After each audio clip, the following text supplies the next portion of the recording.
इस कार्यक्रम के प्रायोजक हैं एडलवाइस टोक्यो। नमस्कार, मेरा नाम है अंकुर पांडे और आप देख रहे हैं अपना बिहार।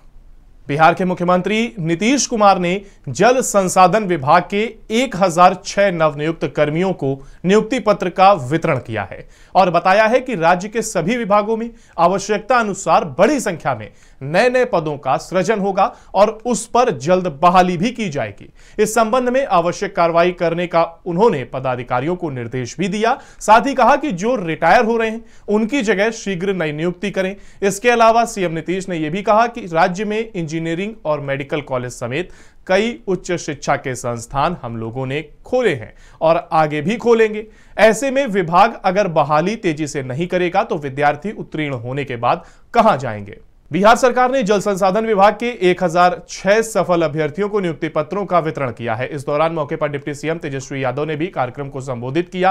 उन्होंने मुख्यमंत्री नीतीश की तारीफ करते हुए कहा कि उनकी उम्र कम है लेकिन वो नीतीश जी से सीख रहे हैं। तेजस्वी के इस बयान से हॉल में बैठे लोगों ने खूब तालियां बजाई और कहा कि सीएम नीतीश ने जो कमिटमेंट किया है उसके मुताबिक जल्द ही स्वास्थ्य विभाग में 1.5 लाख पदों पर बहाली होगी। लोक जनशक्ति पार्टी रामविलास के राष्ट्रीय अध्यक्ष चिराग पासवान एक निजी कार्यक्रम में भाग लेने के लिए मोतिहारी पहुंचे हैं, जहां उन्होंने आरक्षण को समाप्त करने के पहले समीक्षा करने की बात कही। इस दौरान चिराग पासवान ने 50% के आरक्षण बैरियर को खत्म करने की उठ रही मांग के सवाल पर सीधा सीधा जवाब तो नहीं दिया, लेकिन कहा कि आरक्षण के आधार अलग अलग हैं और एससी, एसटी और ईडब्ल्यूएस को मिले आरक्षण का आधार अलग है, इसलिए बैरियर टूटने की बात नहीं है।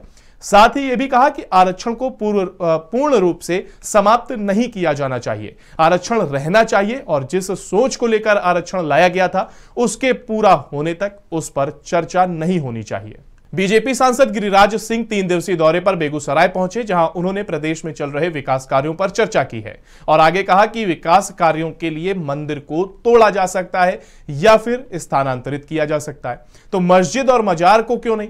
जिसके बाद गिरिराज सिंह ने कहा कि अगर 6 माह के भीतर एनएच के रास्ते में पड़ने वाले मस्जिद को नहीं हटाया गया तो वह स्वयं आंदोलन करने को विवश होंगे। कुढ़नी विधानसभा के उपचुनाव में महागठबंधन की ओर से जेडीयू ने 2 दिन पहले अपना पत्ता खोल दिया था और मनोज कुशवाहा को उम्मीदवार बनाए जाने की घोषणा की थी। वहीं बीजेपी ने अब तक कोई घोषणा नहीं की है, लेकिन आज पार्टी की ओर से केदार गुप्ता नामांकन करने जा रहे हैं। बता दें कि इस नाम को लेकर पहले भी चर्चा थी, हालांकि घोषणा नहीं हुई थी। फिलहाल बिहार के इस बुलेटिन में इतना ही। बाकी की तमाम अपडेट के लिए आप बने रहिए टीएनपी न्यूज के साथ। नमस्कार।